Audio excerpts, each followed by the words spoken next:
so many questions, and I just decided to upload a video on how I became a BCBA. How to maintain your BCBA certification. Because as we know, the hard part is not becoming a BCBA, the hard part is staying a BCBA. And when I mean, hello to all of you positive parents and inspiring BCBAs. I'm Dom, the BCBA mom, and welcome back to my channel. So this video is for all of my new subscribers, all of the comments and all of the questions that you have.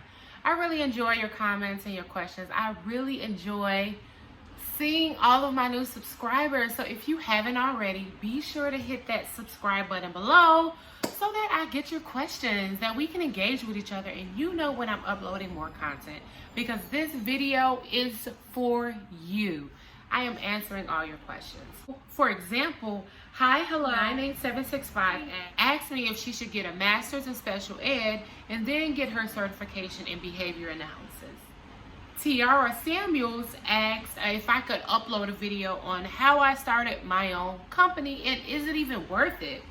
T-Mar asked more about how can she acquire some of her supervision hours, restricted versus unrestricted. You guys have so many questions, and I just decided to upload a video. This is how I became a BCBA, start to finish. And then the next part is going to be how to maintain your BCBA certification. Because as we know, the hard part is not becoming a BCBA, the hard part is staying a BCBA. How do you keep your credentials? How do you keep your CEUs? How do you start a business? So these are a lot of questions. How I became a BCBA, start to finish. Are you ready for a wild ride? Here it goes. I'm gonna start from undergrad. So I went to undergrad. I went to South Carolina State University, which is a HBCU, historically black college or university. So it just wasn't your average college. It was like this. I received a 4-year scholarship for marching and concert band. So I played the trombone all 4 years in high school, and I received a scholarship to play trombone for 4 years in college.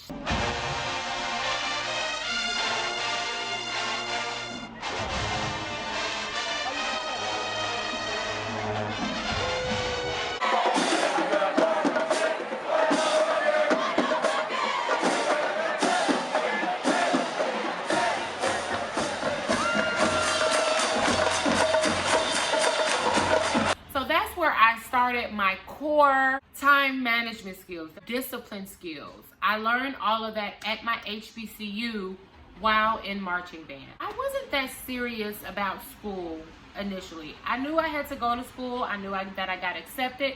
But honestly, coming from where I come from didn't have a lot of people go to college aside from a community college. I come from a community where not a lot of people went away to school.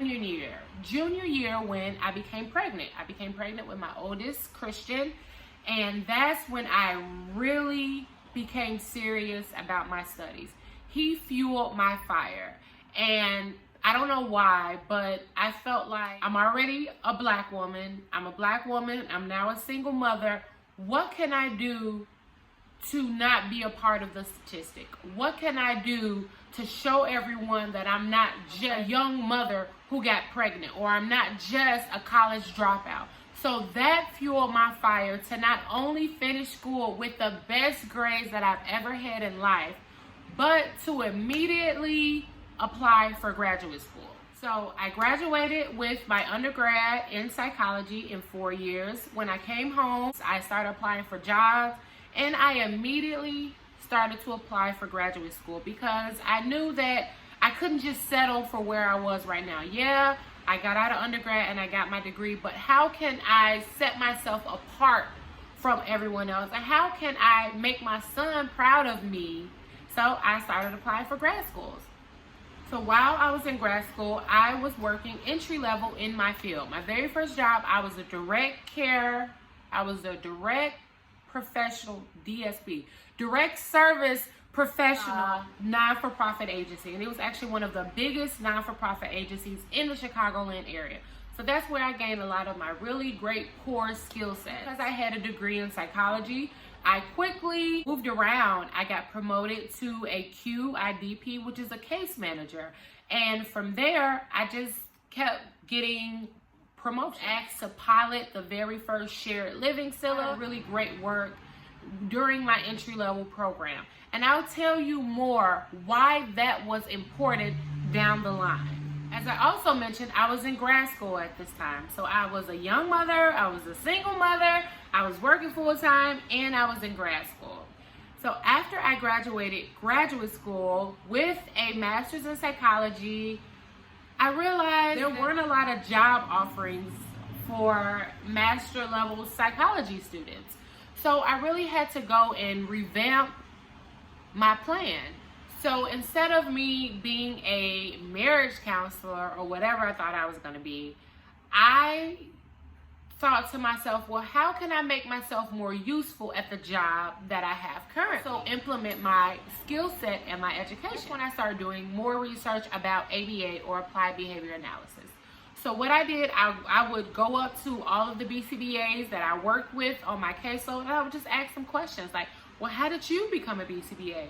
What made you become a BCBA? What did the coursework look like? What did this look? So I just start asking, I start gathering all of this information, and all of them would say, you would be a great BCBA. I think you'll be good for this. So that kind of reassured me that this should be my next step. This should be the next step in my journey. I loved my job. I loved what I did, but I knew I wasn't being as useful as I could have been as a QIDP because I had a master's. But I knew I couldn't be the psychiatrist because I didn't have a doctorate. So I felt like I was in limbo. I had a master's, and that's great, but I didn't have a PhD. I wasn't sure if I wanted to get a PhD. So it's like, what can I do right now? And that's when I got into behavior analysis. All of the BCBAs that I worked with, or that worked with my clients, they were awesome. They were rock stars. They had the voice of reason. They were calm. They were cool. They were educated. Like, I was like, that can be me. Like, I can do that, right? So that's when I got into ABA. So because I already had a master's, I did not have to get a second master's in ABA. So this is a very important tip. I qualified for the BCBA Respecialization program. So I don't know if all schools have this program, but my school in particular, the Chicago School of Professional Psychology, they have a BCBA Respecialization program. And while I was in the classroom, there were only maybe 3 other people who had graduated during this program. So it was still very new. So in order to qualify for this program, you can have a master's in psychology, social work, and I believe special ed. There could be some other prerequisites that can qualify you for this program. But if I were you, I would speak directly to the administrator at your school and see what degrees qualify for this program. So a lot of people just go straight through. They get a master's in ABA and then they sit for the exam. If you don't have to get a master's in ABA, why do it? Honestly, for me, I think it was great that I didn't get a master's in ABA, that I got a master's in psychology. So when it is time to apply these skills to the natural environment, I'm just not all one-sided. I can see things from a mentalistic perspective, and then I can also see things from an observable perspective. So this is to your comment, should you get a degree in another field and then do the respecialization program? That's what I did. I love the fact that I did it. I would recommend it because to me, it makes you more well-rounded. I don't feel like I missed out on anything by not getting a master's in ABA. I'm still a BCBA. I'm still a bomb-ass BCBA. And I have a different perspective than other BCBAs because I took a different route. My program in ABA, the first program I started was online. And the very first assignment they had us do was to go out to purchase a Madagascar cockroach and train your cockroach to behave a certain way. So I don't know about you, But in my house, we don't play with cockroaches. Hey, it's me, Christian. Guys, no Christian. Yeah. When I told you, sorry, when I told you to comment down below and say hi. And someone did. Yeah. Okay, I gotta get back to work now. If you're watching this, thank you. Thank you. Whoever commented, thank you. Okay, anyway, so yeah, we don't play with cockroaches. So I had to withdraw from that class, and then I realized online was not for me. So I found a school that was on campus, and that's when I found the Chicago School of Professional Psychology. Love, love, love the school. So not only did I fall in love with the campus, I fell in love with the cohort, with the content, with the concepts. All of these things were great. On the other hand, I hated it. I hated it. So much work, guys. Hard. It was tedious. It was cumbersome. It was difficult. It was time consuming, guys. It was hard. I found myself a couple times sitting in my car in between classes. Like, what? Because I found myself doing really well in class because I wasn't a spring chicken. I wasn't fresh out of undergrad with no experience. I had lived by then, okay? I've already had a master's. I've already had a baby. I've been dealing with parenting, and I was a case manager. I was able to bring up really cool real life examples that apply to the concepts that we were talking about. I wasn't afraid to ask questions and to voice my opinion. And the professors really loved that because it added to the value of the class. So although a lot of my cohort, I felt like they had it easy because a lot of them weren't working. They weren't parents. They were living at home with their parents, some of them. They had trust funds or whatever it was that they were having. Me, after class, I had to go back to work. I had to go back to being a mom. But that unique skill set or that experience that I had on this side just added to the value of what I am right now and what I was in the classroom. So everybody's path is going to be unique. Everybody's path is going to have pros and cons. Make your experiences work for you. If your experiences don't have a lot of distractions or responsibilities and you can just study all day, study all day. But if your experience is you studying while you're working, while you're parenting and doing all of these things, make that experience work for you, not against you. So next, I'm going to talk about my supervision. So when I said make your experience work for you, that is exactly what I did. When it was time to find a supervision site or to gain your practicum out after you completed the coursework or while completing the coursework, you are required to have 1,000 or 1,500 hours of supervision. I decided to do the intensive practicum hours, which is 1,500 hours, but I did not have to take the practicum course with it. The reason I chose that is because I had a lot of experience in the field prior to this class. So I went to my job and I said, hey, can you provide me with some supervision? And it worked. So because I had such great work ethic when I first started this job, when I was entry level and I did what I was supposed to do and I got promoted and great interactions with my clients and my staff and the parents, and it was time for me to find a supervisor, it wasn't that hard because my work spoke for itself. So I went back to my job and I went to the ABA department and I talked to the clinical director and I said, hey, I know you don't know me that well, but you're over the ABA program here. Could you give me some pointers or maybe could you provide me with supervision? So because he has seen my work as a case manager and he's DSP and he's seen me advocate for my clients during the ISPs and the psych evals and all of these things, he was happy to take me on as a practicum student because the work that I would bring to the table. So I know a lot of you aspiring BCBAs, this is where you get stuck. This is where you can't find a supervisor that doesn't cost an arm and a leg, who is committed to helping you succeed.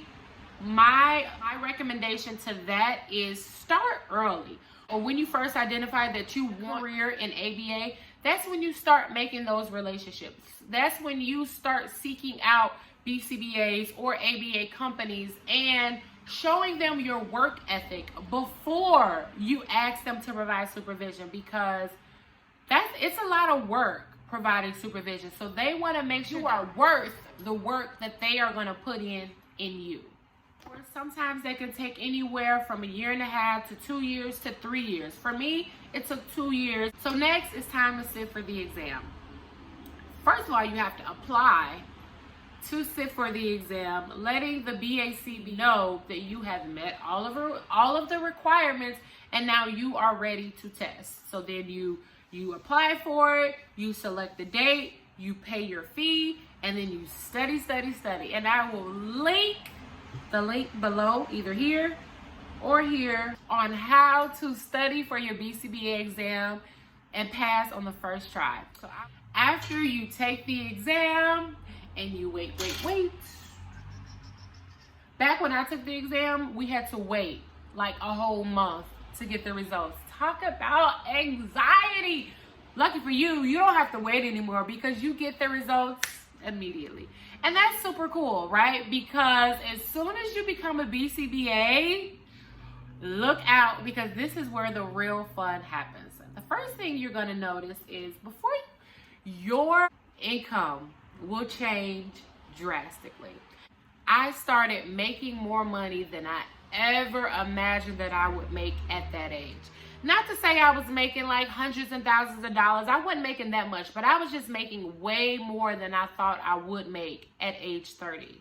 Because where I come from, not a lot of women, single mothers, just women in general, can bring that much money to the plate. As soon as you pass your exam, it's very easy to find a position as a BCBA. Very much in demand. Everywhere I've worked, there is a wait list of kids and adults to be serviced. There is a wait list of RBTs and BCBA students waiting to vision, and not a lot of us with the credentials to supervise them. So yes, you should go ahead and take necessary steps in order to get your BCBA. Go on, honey. Take a chance.